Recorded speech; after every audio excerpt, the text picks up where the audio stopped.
Good morning po! So, very quick lang tong video na to and kagigising ko lang din and i-share ko lang sa inyo na kahapon nga, na-miss ko talaga yung due date ko kahapon sa Cash for Goals kasi meron akong dalawang active policy sa Sing Life Insurance by GCash. Yung isa, nakaltasan na ako doon kasi auto-deduction yun, diba? So, itong pangalawa, na-miss ko siya. So, hindi naman siya intention, no? Dapat kaltasan po ako ng 650 pesos. Hindi ko na-fill out yung amount na yon. Ang natira kasi sa balance ko sa GCash is 610.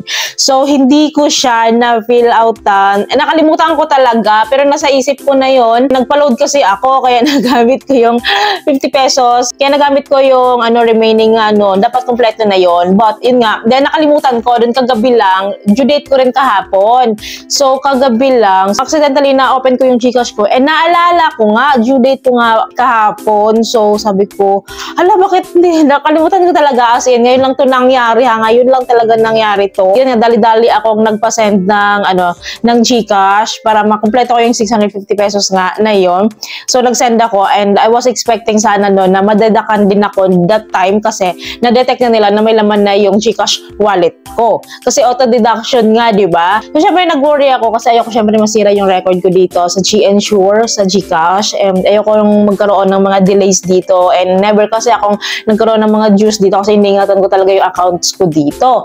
But anyways, pasensya na kayo, nasa likuran ko yung kasi naglalaro siya and very quick lang naman tong video na to and informal naman tong video na to. Anyways, I found out pala dito sa Sing Life kapag nadidelay tayo or hindi tayo nakapagbayad on time. So, basahin natin na. Nakalagay kasi dito, what if I didn't pay for monthly payment on its due date? Which is nangyari nga sa akin ngayon lang. So, if you weren't able to pay for your monthly payment on its due date, we will still make several attempts to deduct your monthly payments up to 14 days from the due date. So, medyo nakakahinga-hinga tayo ng maluwag dito ha. So, however, if you still fail to pay during this time, you can make voluntary additional payment instead at any time so you will still be on track of your goal.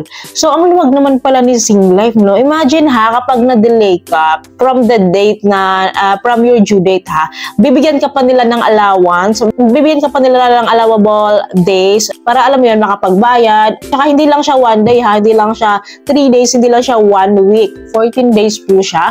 And pumapatak po siya na 2 weeks yung waiting nila. Once na ma-detect lang nila doon sa GCash wallet natin na may balance na tayo ng exact amount na yon is magkakaroon sila ng attempt doon and i-deduct talaga nila yun. So wala po tayong choice once na ma-detect yun ni Sing Life na may balance na tayo to pay is i-deduct po nila yun. Sa part ko na yun is maluwag naman pala si Sing Life. Hindi naman pala siya mahigpit. Hindi naman pala siya mahigpit sa bayarin dahil auto-deduction nga ito. So, ganun yung policy ni Sing Life. But anyways, yun nga kahapon is dapat yung due date ko talaga. Nantay ko yun until night but hindi nila ako nadidakan kasi nga late na rin ako nag-refund doon sa complete amount nga. But this day, ngayon lang, just in lang is nadidakan po nila ako. So, yan po siya. So, nag-inform sa akin si GCash na they have successfully, deducted yung sa aking active Cash for Goals nga. Ay, lagi naman po yan. Ganyan naman po yung laging format niya. And nag-inform din siya sa akin through app, through email na nadidakan na nila ako. As usual, wala naman po silang sinabi sa akin na nag-failed nga ako to pay or nagkaroon nga ako ng penalties. Wala naman pong ganon. Usual lang din po na dinidakan nila ako ng ganon. So, wala naman po ng problem. So, sobrang worried talaga ako kasi nga, syempre ayoko magka-issue sa mga ganito. But then, at least experience ko, para sa mga may Sing Life dyan na Cash for Goals or mga insurances dyan, ano pa man yan, is hindi dapat mag-alala kung na-delay tayo or hindi kompleto yung bayad natin.